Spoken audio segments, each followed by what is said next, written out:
পর্তুলিকার অনেক জানার মধ্যে যে জিনিসটি আপনারা জানেন না সেটা হচ্ছে যে এটা তো জানি যে এটার নাম হচ্ছে পর্তুলিকা। এটাকে ইংরেজিতে মস রোজ, সান রোজ বা মেক্সিকান রোজও বলা হয়ে থাকে। তবে এটার আরেকটা ইংরেজি নাম হচ্ছে সানরোজ এবং এটাকে অনেকে 11 রোজও বলা হয়ে থাকে, 11 o'clockও বলা হয়ে থাকে। কারণটা কি?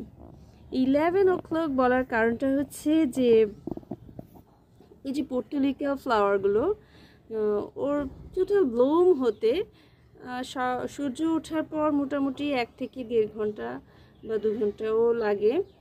টোটাল ব্লুম হওয়ার পরে ও আসলে ওর লাইফটা কতটুকু সময়ের, আপনি যখন দেখবেন আপনার ঘড়িতে 11 হয়ে গেছে, 11টা বেজে গেছে, তখন কিন্তু ওর আবার ঘুমিয়ে যাবার সময় হয়ে গেছে। অর্থাৎ ওর লাইফটা হচ্ছে 11 পর্যন্ত। 11টার পরে কিন্তু এই পর্তুলিকা ফুলগুলো আস্তে আস্তে ওর জীবনটা নিঃশেষ হয়ে যেতে থাকে। ওর লাইফটা কিন্তু এই 11টা পর্যন্তই। তারপরে ও কী হবে, আস্তে আস্তে শুকিয়ে যাবে, ওর ব্লুমিং থাকবে না, ও হচ্ছে যে আপনার মরে যাবে, তারপরে আস্তে আস্তে পচে যাবে।